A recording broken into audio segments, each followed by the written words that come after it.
1918年7月17日凌晨，在一间冰冷的半地下室里，密集的枪声和刺刀彻底终结了统治俄国300年的罗曼诺夫王朝。一个横跨欧亚的庞大帝国为什么会沦为一触即发的火药桶？列宁为何要对皇族赶尽杀绝？一个温和爱家庭的平庸沙皇又是如何一步步把妻子和5个纯洁可爱的孩子亲手推向了死亡的深渊？同为末代君主，当俄国沙皇全家在血泊中迎来肉体消灭的惨烈结局时，远在东方的中国末代皇帝溥仪却在时代的风暴后以一个普通公民的身份得以善终。究竟是历史的宿命，还是性格的悲剧？今天让我们拨开历史的迷雾，一起走进沙俄末代皇帝的黄昏绝唱。1894年11月1日，克里米亚半岛的利瓦迪亚宫，阳光依旧灿烂，但黑海吹来的风已带上了刺骨的寒意。卧室里，绰号大熊的沙皇亚历山大三世正坐在扶手椅上。这位身高1.9米，能用双手捏碎银币和铁蹄的强人统治者，此时却因肾脏疾病而显得浮肿衰弱，呼吸粗重。在他的病榻旁，26岁的皇储尼古拉·亚历山德罗维奇正紧紧握着父亲干瘪的手，浑身颤抖。下午2点15分，这位曾经用铁腕将俄国社会运动死死压制了13年的巨汉停止了呼吸。而在寝宫外的走廊上，年轻的尼古拉终于压抑不住内心的惶恐。他靠在姐夫亚历山大·米哈伊洛维奇大公的肩膀上，像个迷路的孩子一样痛哭失声。桑德鲁，我该怎么办？我还没有准备好当沙皇，我甚至不知道该怎么跟大臣们说话。我从来不想当沙皇，我对统治一无所知。这并不是谦逊，而是一个年轻人对即将降临的庞大命运最真实的恐惧。当时的俄罗斯帝国领土横跨欧亚大陆，人口超过1亿2千万。在繁华的圣彼得堡和莫斯科背后，是暗流涌动的阶级矛盾。极度贫困的农奴后裔，正在觉醒的产业工人，以及在地下暗中流传的马克思主义与民粹主义小册子。要统治这样一个如火药桶般的帝国，需要亚历山大三世那样的铁腕与意志。而尼古拉，他性格温和，举止优雅，热爱家庭，喜欢拍照和打猎，但在政治上，他是一个近乎白纸的平庸者。更糟糕的是，他的父亲一直认为他还是个没长大的孩子，从未让他参与过核心的国务决策，甚至在私下里对大臣说：尼古拉，他只是个连女人的心思都摸不透的男孩，怎么能治理俄国？然而，历史没有给这个男孩任何喘息的机会。就在亚历山大三世下葬后仅仅1个星期，一场象征着权力交接与新时代开始的婚礼在圣彼得堡举行。尼古拉迎娶了他苦苦追求多年的爱人，德国黑森和莱茵大公国的阿里克斯公主 Alex of Hesse， 也就是后来的亚历山德拉·费奥多罗夫娜皇后。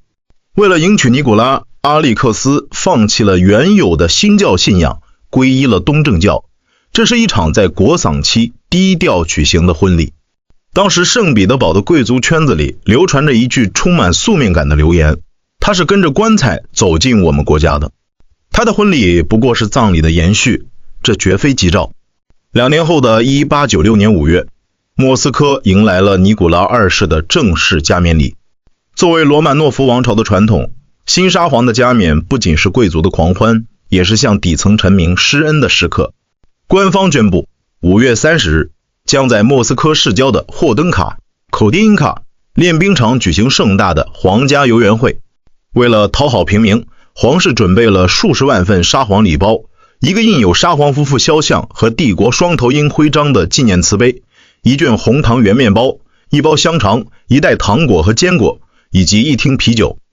对于常年处于饥饿边缘的莫斯科平民和周边农民来说，这无异于一场盛宴。加冕典礼前夜，霍登卡练兵场上就已经聚集了密密麻麻的人群。到了清晨，聚集的人数已经达到了惊人的50万。霍登卡练兵场并不是一个平整的广场，这里平时是军队驻训的地方，地面上分布着密密麻麻的战壕、沙坑和废弃的枯井。更致命的是，为了维持秩序，现场只部署了极少数的警察，而且派发礼包的木质货棚入口极其狭窄。清晨时分，人群中不知是谁突然喊了一声：“啤酒不够了，瓷杯要发完了。”这一声高喊成了灾难的导火索，极度饥饿和狂热的人群瞬间失控，犹如决堤的洪水般向货棚方向涌去。最前方的人被推倒在纵横交错的战壕里，后面的人在看不清路况的浓雾中踩着前人的身体继续向前冲。人踩人，人挤人，尖叫声、骨头折断声和濒死的喘息声在晨雾中交织成一幅人间地狱的图景。许多人掉进了枯井中，被随后落入的人活活压死。等到警方和军队终于控制住局面时，阳光已经穿透了浓雾。霍登卡练兵场上散落着无数被踩扁的纪念瓷杯、压碎的面包，以及一具具面目全非的尸体。根据官方事后极力粉饰的统计，这一场踩踏事故导致1389人死亡，上千人重伤，而民间的估计伤亡人数至少在3000以上。此时正值中午，莫斯科的钟声依然在为沙皇的加冕而鸣响。金碧辉煌的克里姆林宫里，贵族们正在推杯换盏。当霍登卡的惨象呈报到尼古拉二世面前时，这位年轻的沙皇显然受到了极大的震动。他的第一反应是取消当晚由法国大使馆主办的盛大舞会，并前往医院探望伤员。然而他的叔叔们，尤其是掌控莫斯科政局、顽固保守的谢尔盖·亚历山德罗维奇大公却竭力阻止。在大公们看来，沙皇如果因为几个平民的意外而缺席盟友法国大使的舞会，将在外交上显得软弱无力，损害帝国的威严。沙皇的意志不能被偶发的悲剧所左右。他们这样劝说道。尼古拉二世妥协了。当晚，法国大使馆内，华灯璀璨，小提琴乐声悠扬。尼古拉二世身着笔挺的军装，神色平静地与法国大使共舞。而在莫斯科城郊的乱葬岗旁，无数家庭正对着亲人冰冷残缺的尸体嚎啕大哭。沙皇在舞会上的翩翩起舞，通过小报迅速传遍了整个俄国。在底层民众眼中，这位新沙皇不仅冷酷无情，而且对人民的苦难视而不见。血腥的尼古拉 Nicholas the Bloody 这个绰号并非诞生于他后来的军事镇压，而是在他登基伊始的霍登卡练兵场，就已经被愤怒的俄国人民死死地钉在了他的王冠之上。天谴与不祥的阴云自此笼罩了罗曼诺夫王朝最后的24年。历史学家曾说，尼古拉二世身上最致命的缺陷在于他有一种消极的宿命论。他坚信自己的一切境遇，乃至帝国的命运，都已经由上帝预先写好。因此面对复杂的政治局势，他习惯于闭上眼睛，退缩回自己狭窄而精致的个人世界里。这一点在他的私人日记中展现得淋漓尽致。纵观尼古拉二世几十年的日记，人们几乎找不到一个帝王对国家大计的思考，对社会变革的焦虑，或是对臣民疾苦的关怀。他的笔触永远停留在琐碎的日常细节中，像是一个精致的旁观者，记录着生命的流逝。1894年11月1日，父亲去世，登基当天。我的上帝，我的上帝，这是多么悲痛的一天！我可怜的爸爸在利瓦迪亚宫去世了。我的头脑一片混乱，无法相信这一切。傍晚时分，我进行了登基宣誓。我和我的阿里克斯抱在一起痛哭。然而，在接下来的日子里，国家政权的巨变迅速被日常消遣所覆盖。1895年5月14日，今天天气很好，和阿里克斯在花园里散步，射杀了2只乌鸦，喝了茶，阅读了一些无聊的公文。1904年2月8日，日俄战争爆发当天，早晨收到了关于日本偷袭旅顺口舰队的电报，真是一个晴天霹雳。下午举行了御前会议，傍晚和阿里克斯一起散步，天气很冷，射杀了3只流浪狗，晚上和孩子们一起玩拼图。在国家最危急、最动荡的时刻，沙皇的日记里依然充斥着散步、喝茶、打猎、射杀流浪猫狗、数落天气。这种对政治的极度冷漠与逃避，并非源于冷酷，而是源于一种深层的心智无能。他无法理解现代工业社会中复杂的阶级斗争，也无法理清杜马议会与内阁之间繁琐的权力博弈。对他而言，阅读大臣们递呈上来的厚重报告是一件极其痛苦的折磨。他常常把这些报告堆在办公桌上，转而和皇后一起在温室里精心修剪进口的兰花，或是带着猎犬在皇村的林荫道上消磨整个下午。但他绝不容许任何人挑战他的专制权力。这种固执不是出于对权力的渴望，而是出于一种偏执的道德责任感。他曾对一位大臣说：我必须将我继承的专制权力完整的移交给我的儿子。如果我放弃了哪怕一点点权力，我就是对祖先的背叛，也是对上帝的不忠。于是，一个极度缺乏政治远见，又死死抱住专制权力不放的平庸绅士，就这样驾驭着沙俄这艘已经开始漏水的巨轮，驶向了风暴的中心。尼古拉二世的政治退缩，在很大程度上受到了他的妻子亚历山德拉·费奥多罗夫娜皇后的推波助澜。这位原名为阿里克斯的德国公主，母亲是英国维多利亚女王的次女爱丽丝公主。她自幼丧母，在严厉刻板的英国祖母维多利亚女王身边长大。这种成长环境塑造了她孤僻、内向、极度敏感且带有强烈神经质的性格。对于圣彼得堡的社交界而言，亚历山德拉是一个彻头彻尾的外人。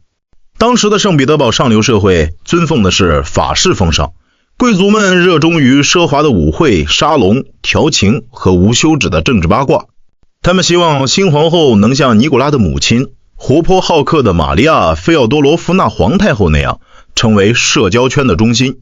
但亚历山德拉讨厌这些，在公众场合他总是显得浑身僵硬，面无表情，甚至因为极度的社交焦虑而频繁出现偏头痛和呼吸困难。圣彼得堡的贵族们将他的矜持与局促解读为傲慢与冷酷。他就像一尊冰雕，带不来一丝温度。一位宫廷女官在日记中写道，不仅如此，由于他身上流着德国血统，在当时反德情绪日益高涨的俄国，他从一开始就背负了公众的怀疑。面对圣彼得堡社交圈的冷落与敌意，亚历山德拉选择了彻底闭关锁国。他劝说尼古拉二世放弃了金碧辉煌的东宫，将皇室的常驻地搬迁到了距离圣彼得堡约24公里的皇村萨斯高伊塞洛亚历山大宫。在这里，皇后构建了一个完全属于她和家人的与世隔绝的温室。在这个温室里，没有政治，没有大臣，没有繁琐的宫廷礼仪，只有他们夫妻二人以及4个渐渐长大的女儿奥尔加、塔季扬娜、玛利亚和阿纳斯塔西亚。尼古拉二世极度迷恋这种家庭的温馨。在亚历山大宫，他可以卸下沙皇的重担，做一个平凡而幸福的父亲。但这种家庭的幸福是以帝国的政治生命为代价的。沙皇夫妇长期深居简出，甚至连内阁大臣要见沙皇一面都变得极其困难。皇权逐渐失去了与国家精英阶层的联系。更致命的是，亚历山德拉皇后性格强势，对尼古拉有着近乎催眠般的影响力。由于对外界充满敌意和不信任，他不断在尼古拉耳边吹风，鼓励他用更强硬、更不妥协的态度去对待臣民。俄国人需要皮鞭，这是他们的天性。他在给尼古拉的信中写道，你要做个真正的专制君主，像彼得大帝和伊凡雷帝那样，让他们在你的威严面前颤抖吧，我的爱人。两个同样懦弱，在现实世界中屡屡受挫的灵魂，在深宫中互相取暖，互相强化着对神权专制的幻想。他们以为只要把亚历山大宫的铁门紧紧关上，外面的世界就会永远停留在中世纪的沉浮与平静之中。然而铁门之外，工业化的车轮正夹杂着滚滚浓烟，将这个古老帝国的基石无情地碾碎。在沙皇一家陶醉于皇村的安宁时，19世纪末20世纪初的沙俄帝国正在经历一场撕裂灵魂的变革。在财政大臣谢尔盖维特的强力推行下，沙俄通过大量引进外资，大举借债，迎来了工业发展的黄金期。西伯利亚大铁路如同钢铁脊梁，横跨9000公里，将帝国的触角伸向太平洋。圣彼得堡和莫斯科的周边，高耸的烟囱日夜不停地喷吐着黑烟，机器的轰鸣声不绝于耳。然而，这场工业化狂飙的背后是血淋淋的原始积累。为了维持金本位制和偿还巨额法国贷款，国家通过高额的谷物出口税，将农民嘴里的最后一粒粮食挤压出来。数以百万计失去土地的农民涌入城市，沦为第一代产业工人。在圣彼得堡的工厂区，工人们每天要在密不透风、充满有害气体的车间里工作14到16个小时。我们的宿舍里挤满了人，每个人只有一个狭窄的铺位。墙壁上流着脏水，空气中弥漫着廉价伏特加、汗水和发霉面包的味道。在这里，我们不被当人看，我们只是会说话的工具。摘自一封1901年圣彼得堡工人的地下请愿信。没有工伤保险，没有最低薪资保障，甚至连罢工都是犯罪。在法律上，沙皇的专制政府无条件地站在资本家一边，动辄派出哥萨克骑兵用马刀和皮鞭去平息工人的不满。而在另一端，西方的启蒙思想、马克思主义的阶级斗争学说、社会革命党的暗杀恐怖主义，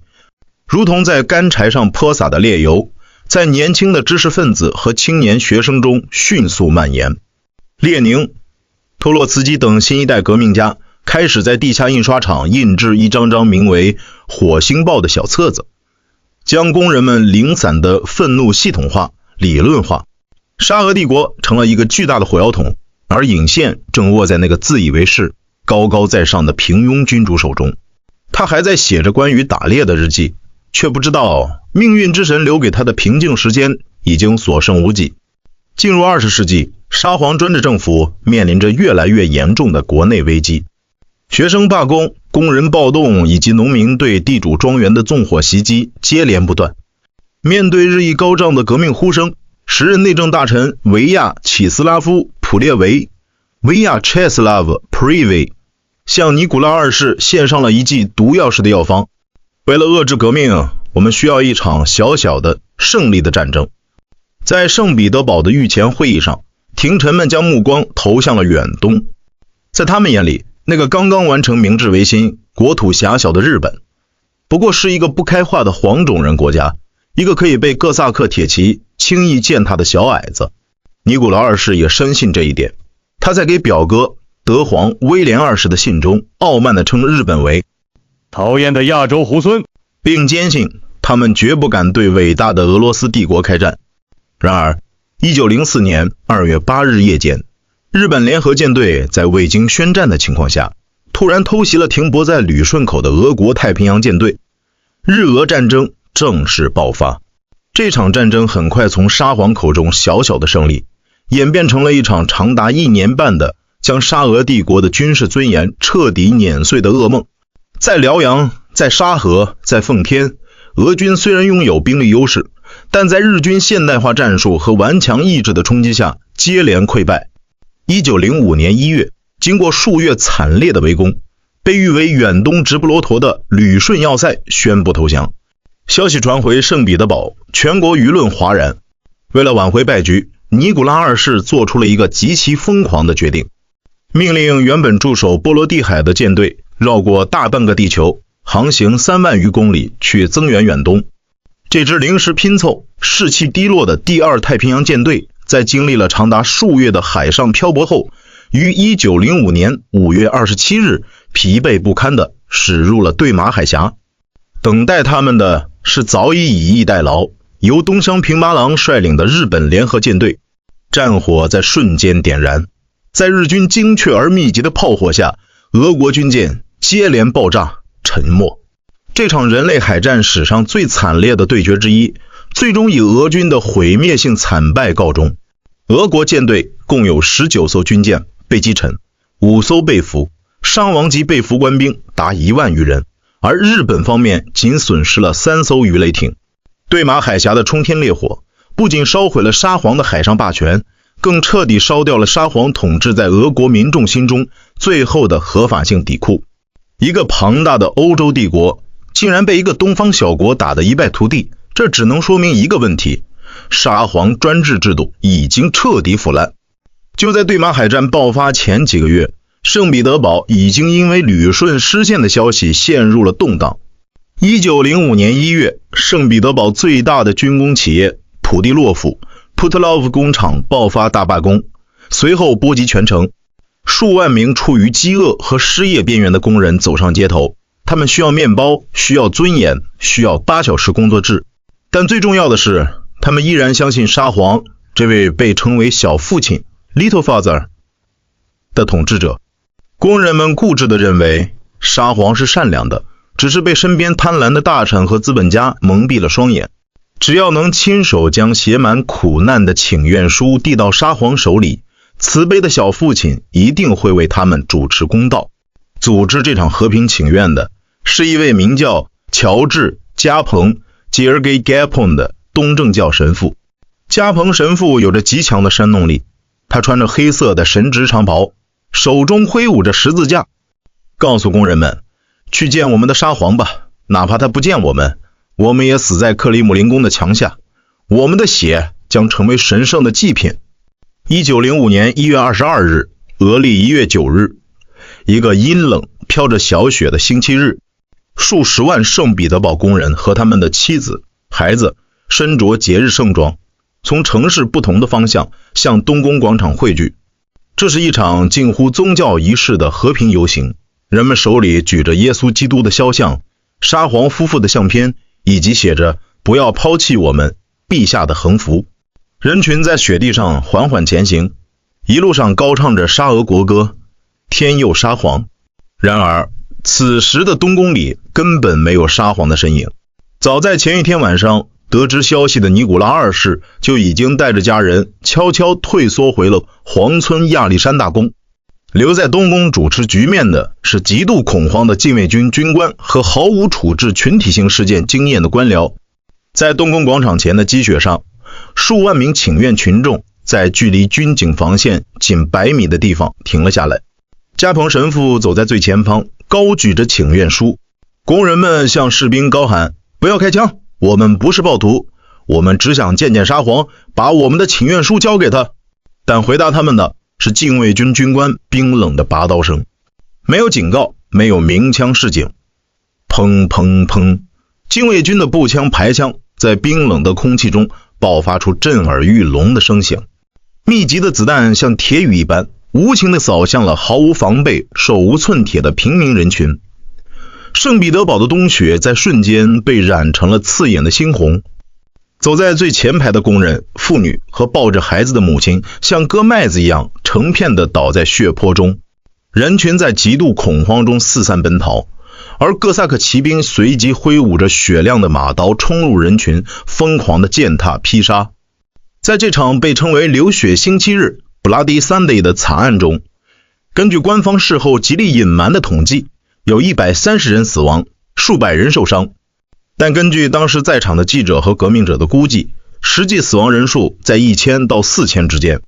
躲在废墟和墙角下的加蓬神父在密集的枪声中绝望地看着满地的尸体，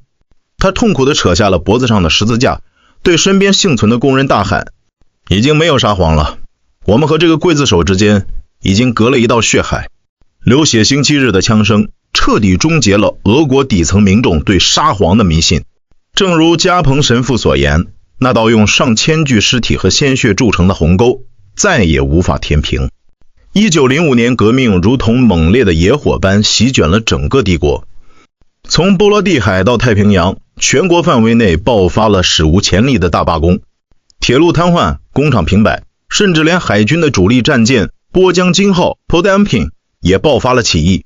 面对即将彻底崩溃的帝国，尼古拉二世在皇村的深宫里感到了前所未有的孤立和恐惧。他曾考虑用极端的暴力手段来镇压革命。他找到他的叔叔，性格刚烈的尼古拉耶维奇大公 Nicholas Nikolaevich， 希望由大公担任独裁官，用军队将整个帝国血洗一遍。然而尼古拉耶维奇大公从口袋里掏出一把手枪，顶住自己的太阳穴，对沙皇怒吼，陛下，要么您签署维特时任财政大臣起草的改革宪章，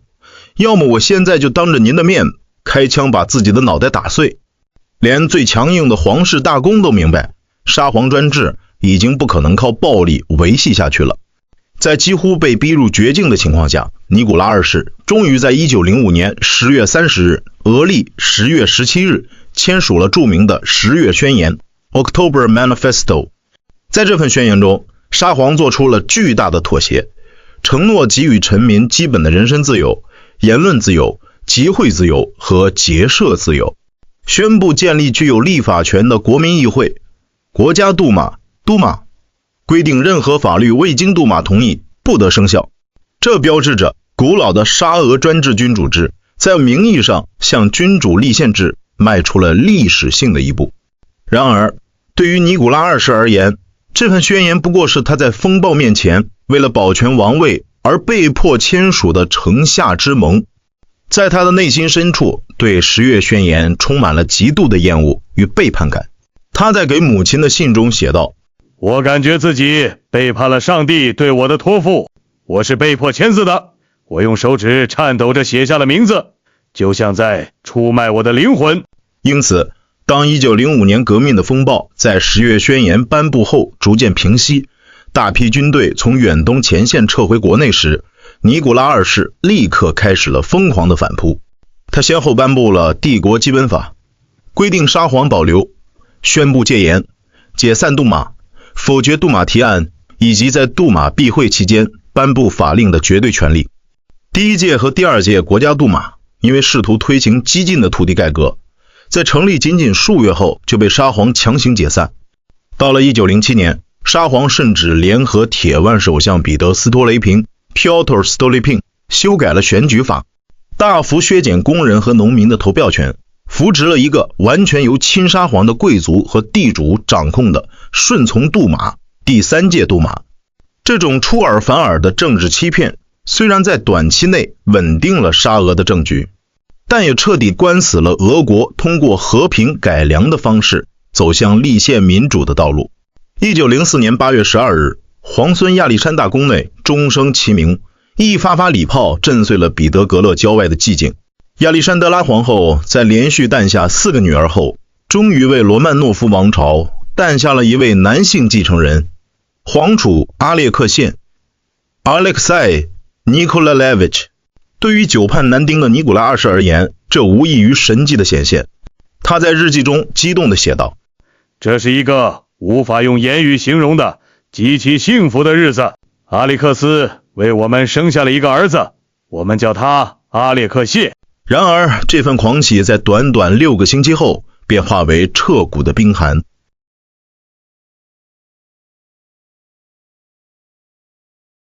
随着阿列克谢渐渐学会爬行和走路，噩梦开始在亚历山大宫内日复一日的重演。只要皮肤受到最轻微的磕碰，他的皮下就会出现巨大的呈深紫色的血肿。如果关节受损，血液就会涌入关节腔，造成常人难以想象的剧烈疼痛，甚至令其全身抽搐，陷入昏迷。阿列克谢确诊了血友病 hemophilia， 这是一种在当时无法治愈的先天性凝血功能障碍疾病。由于它是由隐性基因通过女性携带者遗传给男性后代，且在19世纪的欧洲王室中广泛传播，因此又被称为皇家病。其源头正是阿列克谢的外祖母，英国的维多利亚女王。阿列克谢的患病成了罗曼诺夫皇室最深、最致命的机密。为了维护皇室的威严和政局的稳定，沙皇夫妇对外界严密封锁了消息。阿列克谢身边随时跟着2个身强力壮的哥萨克禁卫军士兵，他们的唯一职责就是抱着皇储，防止他发生任何可能致命的跌倒。这种极度的保密也彻底击垮了亚历山德拉皇后的精神。看着在病榻上因关节剧痛而发出凄厉惨叫，哀求母亲让我死吧，妈妈，求求你的儿子，皇后被一种难以附加的自责与痛苦折磨得近乎疯狂。她深知是自己将这种致命的基因带给了无辜的孩子。在现代医学无能为力的情况下，这位本就神经质、极度迷恋神秘主义的皇后，开始将全部希望寄托于宗教、神迹以及那些游走于圣彼得堡边缘的民间术士。而这也为沙俄帝国的覆灭推开了最诡谲的一扇大门。1905年11月，在圣彼得堡一个寒冷的冬夜，一个满身尘土、双眼闪烁着奇异光芒的男人，在神职人员的引荐下跨进了皇村的大门。他叫格里戈里·叶菲莫维奇·拉斯普钦 Grigory Rasputin。 拉斯普京来自遥远的西伯利亚托波尔斯克省的一个农民家庭。在乡间，他曾是一个声名狼藉的无赖、偷马贼，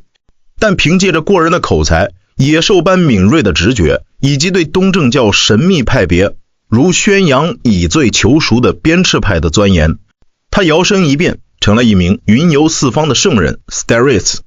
他披头散发，身上散发着西伯利亚荒野的泥土与汗臭味，但他那双深邃呈现出奇异蓝绿色的眼睛却似乎拥有一种令人无法直视的催眠魔力。1907年，3岁的阿列克谢皇储因一次意外导致大腿内侧严重内出血，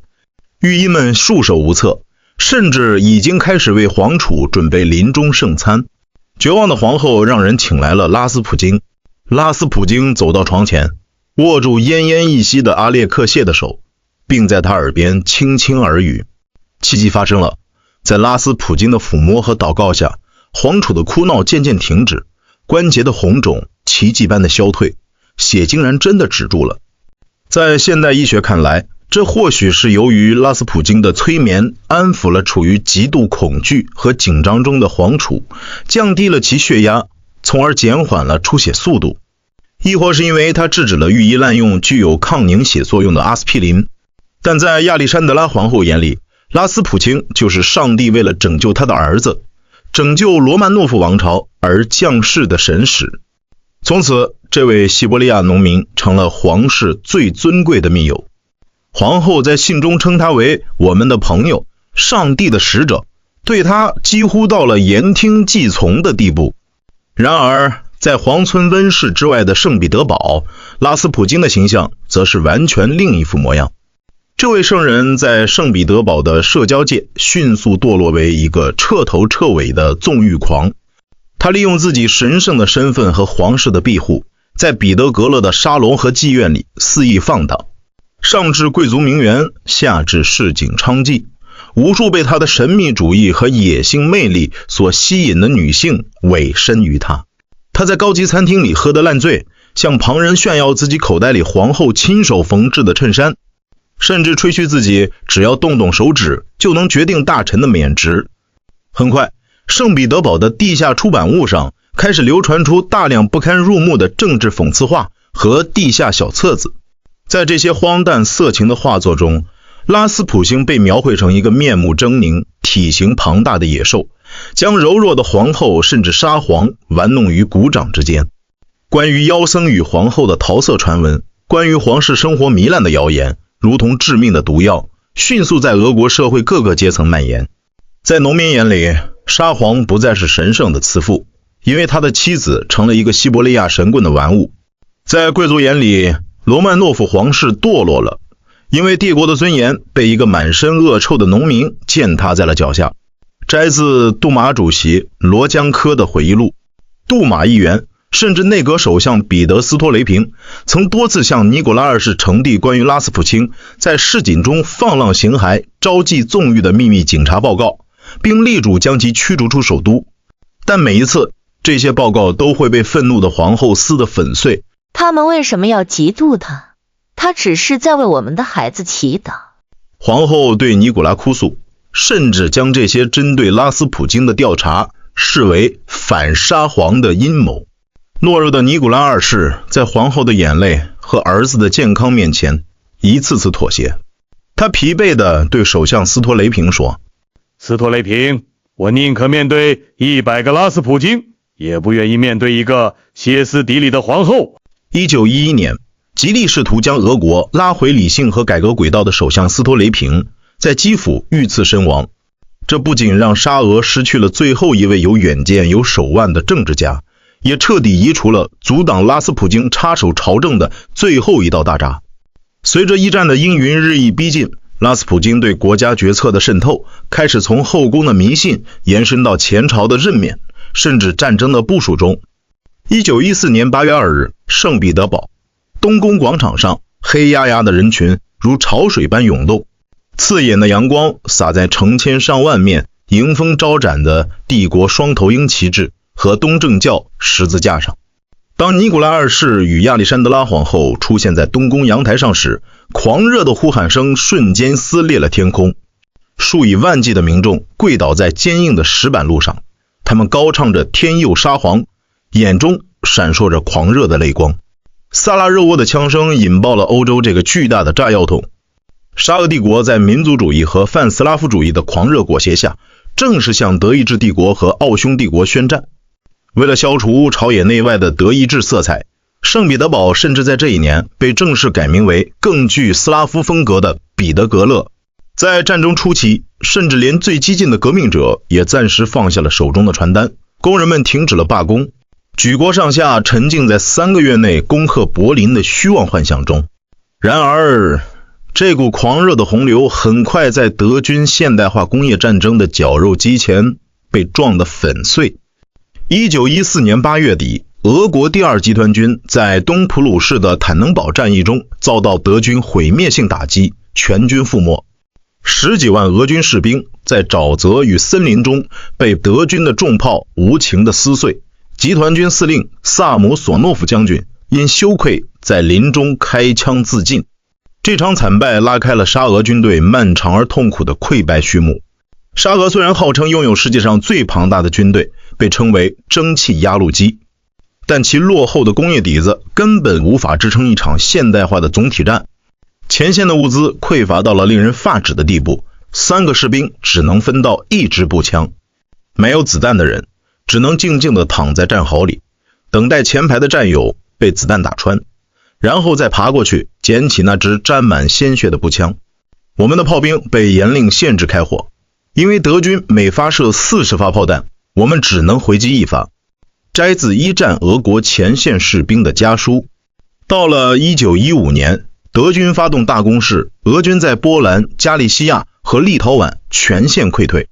超过100万俄军士兵伤亡，数百万难民潮水般向内地涌入。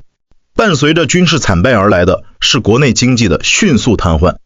由于大批农村壮丁被强征入伍，大片农田荒芜。西伯利亚大铁路由于超负荷运转和管理混乱，大量运载粮食的列车在半路腐烂。在彼得格勒和莫斯科零下30度的严寒中，排队购买面包的长龙从深夜一直延伸到清晨。饥饿、寒冷和无望的战争正像无形的毒气一样腐蚀着帝国的每一根神经。面对前线的雪崩之势，尼古拉二世在1915年9月做出了一个堪称自掘坟墓的决定。他宣布撤换深受军队爱戴的堂叔尼古拉耶维奇大公，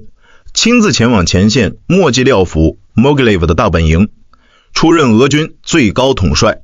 在政治层面上，这是一个极其愚蠢的决定。在此之前，前线的惨败还可以归咎于将领无能或大臣无国，而一旦沙皇御驾亲征，前线的每一次溃败，每一个士兵的死亡，都将直接由他这位最高统帅，由沙皇本人的威信来承担。而且尼古拉二世根本不懂军事，在大本营里，他最热衷的活动依然是散步、打猎，在地图前像木偶一样听取幕僚的报告，然后给皇后写一些充满柔情蜜意却毫无政治含量的信件。更致命的是，沙皇的离京让后方彼得格勒的政权彻底落入了亚历山德拉皇后和拉斯普京的掌控之中。在这段被称为部长轮盘赌的荒唐岁月里，后方的政局混乱到了极点。任何试图对战争或经济进行务实调整的官员，只要对拉斯普京稍有不敬，就会立刻被免职。短短2年内，沙俄更换了4位首相、6位内政大臣、4位陆军大臣和3位外交大臣，整个帝国的中枢神经彻底瘫痪，甚至连皇室成员和保皇派贵族都意识到了毁灭的临近。1916年12月30日深夜，尤苏波夫亲王 Felix Yusupov 联合德米特里大公等人，在彼得格勒的莫伊卡宫用下了氰化钾的蛋糕、手枪和冰冷的涅瓦河水，终于艰难地刺杀了妖僧拉斯普京。但这副帝国大药上的寄生虫虽然被清除了，大厦的根基却早已烂透。当刺杀的消息传到前线时，尼古拉二世只是默默地在日记里记下了这起事件，依然拒绝返回首都主持大局。1917年的冬天，彼得格勒遭遇了罕见的极寒，运煤通道被大雪封死，面包工厂因没有燃料纷纷倒闭，大街上的积雪足有半米深。饥饿、寒冷和绝望终于在3月8日，俄历2月23日，国际妇女节彻底爆发。彼得格勒著名的涅瓦大街上，数万名排队买面包的妇女、女工首先走上街头，他们高喊着：面包，我们要面包，打倒战争，打倒沙皇。革命像原子分裂弹迅速蔓延。到了第二天，罢工工人增加到了20万，留在彼得格勒的内阁大臣们陷入了极度恐慌。前线的尼古拉二世却完全低估了局势的严重性，他给彼得格勒卫戍司令哈巴洛夫将军发去了一道极其冷酷且不负责任的电报：我命令你于明日用最坚决的手段平息首都的骚乱。这道电报成了罗曼诺夫王朝的催命符。3月11日，当哈巴洛夫命令士兵向示威群众开枪时，最致命的质变发生了。那些守卫首都的士兵大多数是刚刚入伍的新兵和伤员，他们看着眼前那些和自己母亲、妻子一模一样的饥饿民众，内心的天平瞬间失衡。3月12日清晨，彼得格勒著名的禁卫军沃伦斯基团率先哗变，士兵们枪杀了那些强迫他们开枪的军官，打开军火库，与走上街头的工人们紧紧拥抱在一起。仅仅3天时间，彼得格勒所有的卫戍部队全线倒戈，红旗在彼得格勒上空迎风飘扬，沙皇的雕像被愤怒的人群拉倒，东宫被占领。2月革命在几乎没有强力抵抗的情况下取得了胜利。此时，正坐在返回彼得格勒皇家专列上的尼古拉二世发现自己的火车在距离首都200公里的普斯科夫被哗变的铁路工人强行拦下，他被困在了这节孤零零的装饰奢华的御用双头鹰车厢里。3月15日，俄历3月2日深夜，在列车那盏昏暗的煤气灯下，杜马代表古奇科夫和舒尔金走进了车厢。他们带来的不是救援，而是全军将领和整个内阁签署的要求沙皇退位的劝告书。尼古拉二世面色苍白，但他显得异常平静，甚至有些解脱。他看完了将领们的联名电报，包括他最信任的前线参谋长阿列克谢耶夫，所有人都在劝他退位。他走到窗前，看着外面冰封的荒野，沉默了许久。为了避免国家陷入内战，更为了保护生病的儿子阿列克谢免受政治风暴的摧残，他放弃了将皇位传给儿子的想法，决定将皇位传给弟弟米哈伊尔·亚历山德罗维奇大公。在专列那张小小的书桌上，尼古拉二世用铅笔在一张普通的电报纸上签署了那份终结了罗曼诺夫王朝304年统治的退位诏书。在这决定俄国命运的关头，我们认为顺应民心，使我们的子民团结一致，尽快赢得战争胜利，是我们良心的职责。因此，我们认为退位是合适的。我们宣布放弃俄罗斯帝国皇位，并将最高权力移交给我们的兄弟米哈伊尔·亚历山德罗维奇大公。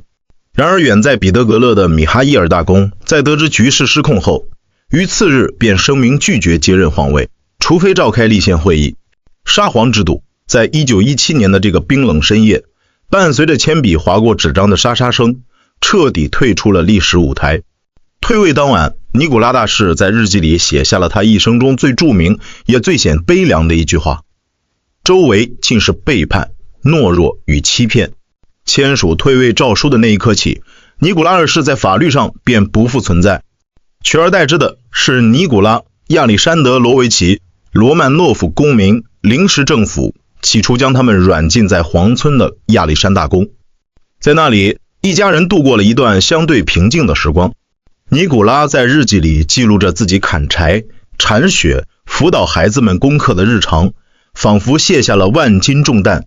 然而，随着彼得格勒局势日益激进化，为了他们的安全，临时政府总理科伦斯基决定将他们转移到西伯利亚偏远的托博尔斯克。1917年11月，10月革命的炮火粉碎了温和派的幻想，布尔什维克夺取了政权，罗曼诺夫一家的处境急转直下。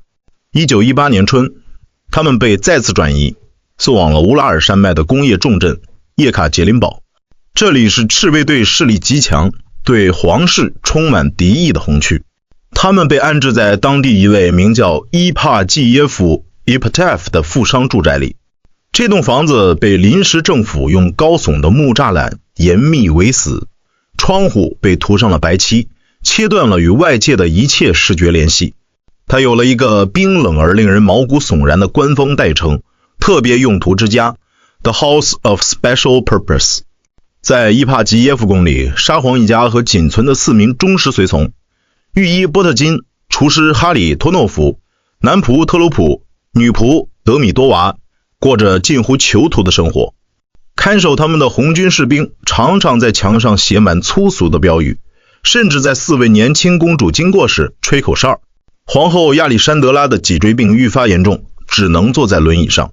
病弱的皇储阿列克谢关节严重出血，无法行走，大多数时候只能由尼古拉抱着。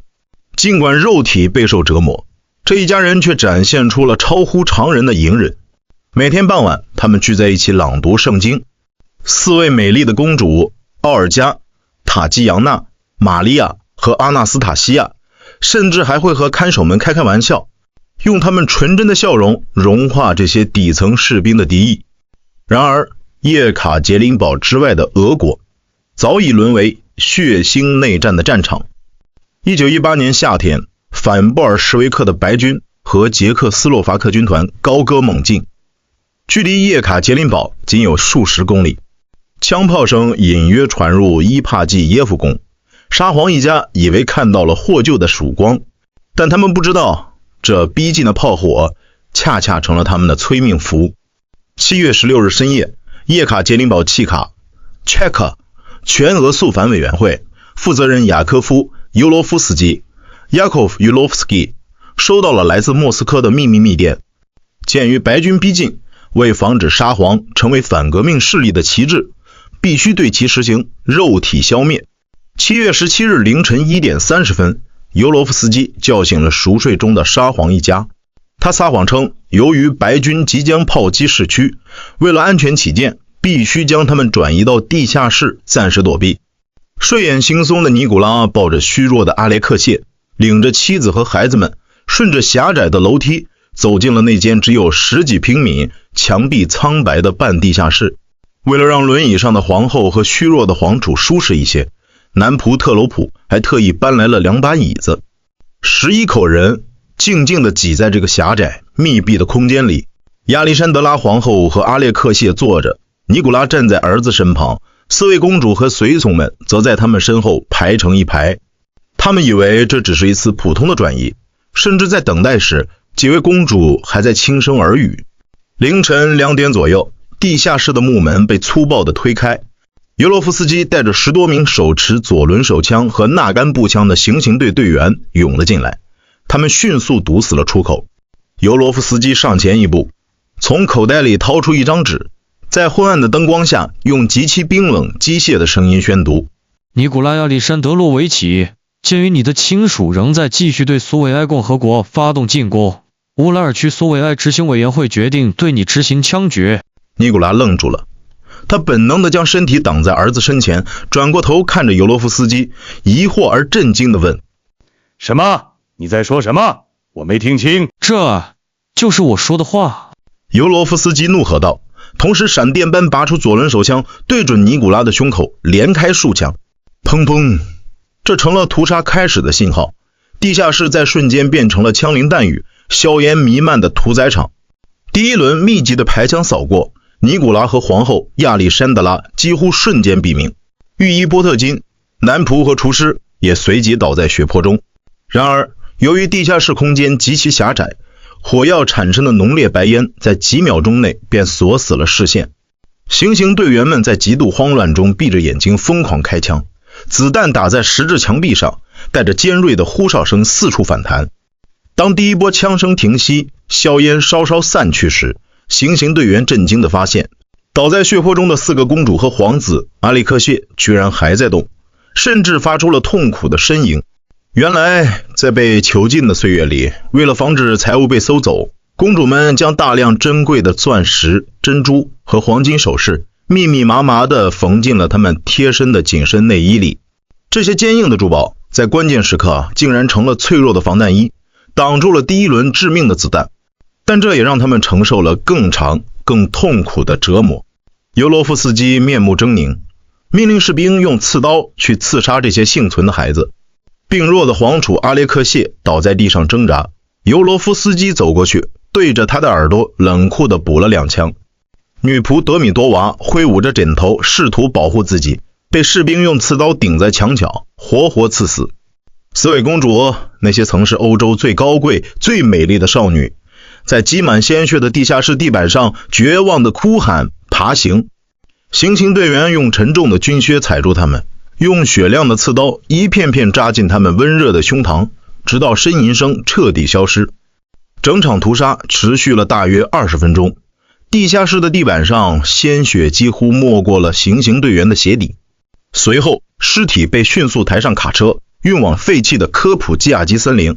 在那里，为了防止遗骸被保皇派认出并作为圣物膜拜，尤罗夫斯基命人用强硫酸泼洒尸体进行毁容，用汽油进行焚烧，最后将残骨丢入了一口废弃的矿井中。罗曼诺夫王朝的直系血脉在那个冰冷的凌晨，随着地下室密集的枪声消失在那片森林里。俄国2月革命与随后的内战是一场你死我活的绝对阶级博弈。布尔什维克奉行的是消灭剥削阶级肉体的激进革命哲学，在他们眼中，沙皇不仅是一个自然人，更是保皇派白军凝聚力量的绝对精神符号。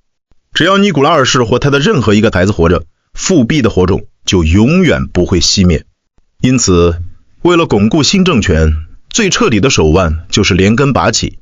甚至连未成年的孩子和忠诚的仆人也不放过。这是一种不留退路、不计代价的极限之衡。而中国的辛亥革命则深刻体现了中国传统政治中退位让贤与网开一面的实用主义妥协智慧。革命党人为了避免全国陷入长期的流血内战，选择与袁世凯及清廷达成妥协。通过清室优待条件，民国政府不仅保留了溥仪的皇帝尊号，还承诺每年拨付400万两银元，允许他们继续居住在紫禁城前半部分。这种软着陆式的政权更迭，最大限度地减少了旧官僚和保皇势力的殊死抵抗。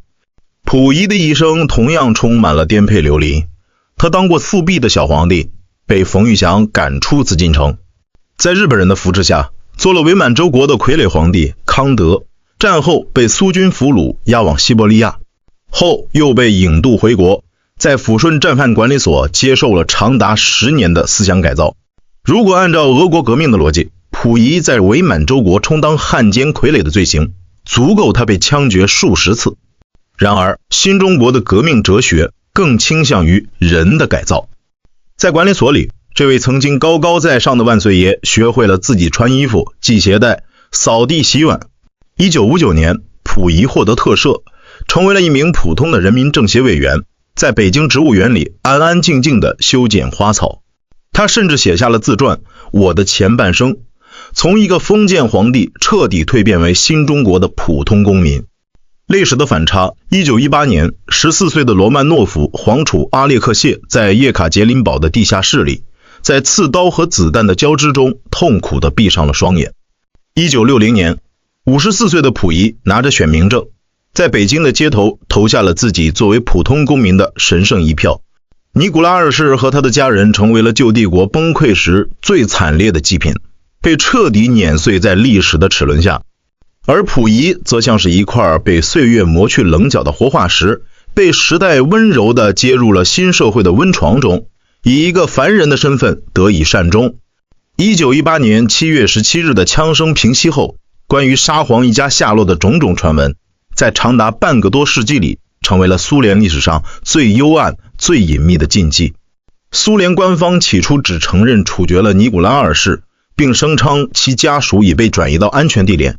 然而，纸终究包不住火，随着时间的推移，全家遇害的事实逐渐成为公开的秘密。但尸体究竟在哪里？当年主导抛尸的契卡特工们对此讳莫如深，埋葬地被列为国家最高机密。直到1979年，两个执着的俄国人决定去捅破这层坚冰。他们是地质学家亚历山大·阿夫多宁 （Alexander Avdonin） 和电影制片人格里·利亚伯夫 （Gary Ryabov）。凭借着对历史的痴迷，他们暗中寻访，终于在一份已经泛黄、当时仍未公开的尤罗夫斯基报告——当年行刑队负责人的秘密报告中找到了线索。在一个飘着细雨的夏日，他们来到了叶卡捷琳堡郊外科普恰基森林里，一处被称为猪头沼泽 Porosenko Vlog 的地方。在这里，一条铺着破旧木枕的泥泞土路横穿而过。根据报告，当年运送尸体的卡车正是在这里陷入了泥潭。尤罗夫斯基见天色将明，便临时决定在此掘坑掩埋。阿夫多宁和利亚波夫在木枕下方的泥地里进行试探性挖掘，在深入地下不到1米的地方，铁铲碰到了坚硬的物体，那是一堆呈现出诡异炭黑色的骨骸，许多骨头上面还残留着强硫酸腐蚀的焦黑痕迹。当我们用手轻轻拂去泥土，露出一颗带着子弹孔的头颅时，周围的森林仿佛瞬间死一般寂静。我们知道，我们找到了他们，但这绝不能让克格勃知道。摘自阿夫多宁后来的回忆录。在那个苏联尚未解体的年代，发现沙皇遗骸无异于政治自杀。两人极度恐惧，在对颅骨进行拍照测量后，不得不含泪将骨骸重新掩埋，并发誓将这个秘密带进坟墓。这一埋又是12年。随着1991年苏联解体，历史的铁幕终于落下，俄罗斯联邦成立。阿夫多宁和利亚伯夫终于向叶利钦政府公开了埋葬地。1991年7月，官方考古学家在沼泽地里进行了正式挖掘。在当年那个简陋的乱葬坑里，一共出土了9具残缺不全、被硫酸严重毁容的遗骸。根据数量和头颅骨骼重建，这9具遗骸属于5名女性和4名男性，但沙皇一家的核心成员理应是11口人，沙皇夫妇、5个孩子以及4名随从，为什么少了2个人？这一缺失在当时引发了全世界的轩然大波，甚至让小公主阿纳斯塔西亚死里逃生的世纪谣言再度甚嚣尘上。为了彻底平息争议，俄、美、英3国的顶尖法医和遗传学家联手，开启了一场当时世界上最先进的 DNA 基因比对工程。由于遗骸历经70多年的地下水侵蚀和强酸破坏，普通的 DNA 提取极其艰难。科学家们最终将目光投向了线粒体 DNA、mtDNA 这种只通过母系遗传的独特基因密码。科学家们需要找到沙皇夫妇活着的、拥有共同母系祖先的欧洲王室后裔。这场跨越时空的血证，最终将线索指向了英国伦敦白金汉宫。证明皇后的身份，英国女王伊丽莎白2世的丈夫菲利普亲王 Prince Philip， 其外祖母是黑森的维多利亚公主，也正是亚历山德拉皇后的亲姐姐。菲利普亲王慷慨地提供了自己的血液样本，比对结果呈完美的阳性。那具女性遗骸与3个年轻女性遗骸确实是亚历山德拉皇后和她的3个女儿。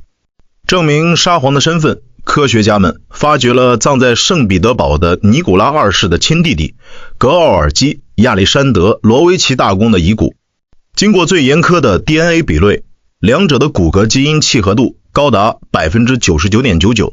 到了2007年，考古学家终于在距离主墓穴不远的林地里发现了另外2具被严重焚烧的骸骨。经过 DNA 检测，这正是当年缺失的皇储阿列克谢与玛利亚公主，一说为阿纳斯塔西亚。至此，1918年那个血腥凌晨被屠杀的11口人，全部在现代科技的微观世界里报道完毕。没有幸存者，没有童话，只有冰冷的科学铁证。1998年7月17日，也就是叶卡捷琳堡惨案整整80周年的纪念日，在圣彼得堡的彼得保罗大教堂，这座自彼得大帝以来埋葬了历代俄罗斯沙皇的神圣殿堂内，终生长鸣回荡在涅瓦河畔。尼古拉二世夫妇、3个女儿以及随从们的灵柩被盖上白底双头鹰的罗曼诺夫皇室旗帜，由白发苍苍的俄军仪仗兵缓缓抬入教堂。时任俄罗斯总统叶利钦出席了葬礼，并发表了令世界动容的演讲。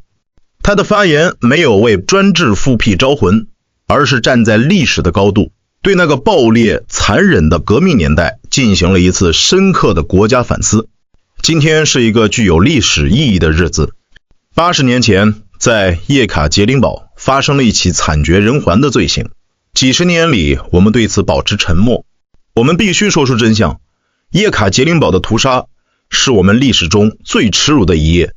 我们安葬这些无辜的牺牲者，不仅是为了对逝者尽责，更是为了我们这一代以及我们后代的赎罪。让我们在这个世纪结束前，为这个血腥的时代画上句号。我们需要和解，不论我们的宗教或政治信仰如何，我们都是俄罗斯人。在东正教空灵悠扬的唱诗声中，灵柩被缓缓放入地宫。流浪了80年的罗曼诺夫亡魂，终于在这一天回到了他们帝国的起点。进入21世纪，俄罗斯社会对尼古拉二世的评价经历了一场戏剧性的解构与重塑。2000年8月，俄罗斯东正教会正式做出决定，将尼古拉二世夫妇他们的5个孩子册封为殉道圣徒 Passion Bearers。 教会给出的封圣理由极其微妙，并非因为尼古拉二世在政治或军事上有何丰功伟绩，相反，他是一个糟糕的统治者，而是因为这一家人在面对软禁、侮辱和死亡时所展现出的基督徒式的谦卑、隐忍、对加害者的宽恕，以及他们对家庭和信仰的绝对忠诚。如今，在当年关押并屠杀沙皇一家的伊帕季耶夫宫旧址上，该建筑于1977年被叶利钦奉苏共中央之命下令拆除。一座宏伟的滴血教堂 Church on Blood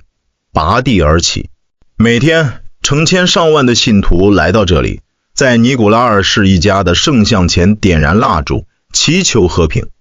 2008年10月1日，俄罗斯最高法院正式作出最终裁决，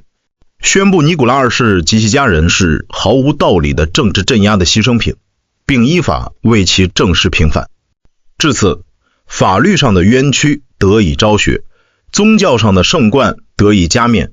尘世的骨骸得以安息。回望1894年到1918年这短短的24年，罗曼诺夫王朝的崩塌犹如一幕早已写好剧本的古典希腊悲剧。尼古拉二世绝非十恶不赦的魔头，在私人领域，他是一个堪称典范的丈夫，一位慈祥的父亲，甚至是一个教养极佳的绅士。然而，历史将他推上了一个需要彼得大帝般的魄力才能驾驭的铁血王座。他用自己的懦弱包裹着固执，用深宫的温室去阻挡时代的风暴，最终不仅没能守住祖宗的江山，还亲手拉着自己最爱的妻子和5个无辜的孩子一同堕入了叶卡捷琳堡那个血腥的地下室。而那历史的余音，在80年后圣彼得堡教堂的钟声里，在叶卡捷琳堡滴血教堂的烛光中，终于化作了一声长长的叹息。2个帝国的黄昏，2种不同的终局，沙皇一家在血泊中戛然而止，成为了阶级仇恨与绝对暴力政治的极端祭品。而东方的宣统皇帝则在思想改造的温床里褪去龙袍，回归凡尘，修剪着花草，安度晚年。历史的奇妙之处恰恰在于，它从不给人生提供完美的假设，却总是在废墟和尘埃落定之后，用最温柔也最残酷的方式抚平所有的伤痛，把最真实的归宿呈现在世人面前。当落日余晖散尽，新的曙光继续照亮那些曾经被鲜血染红的土地。而下一个轮回已经在前方的转角处，默默地等待着。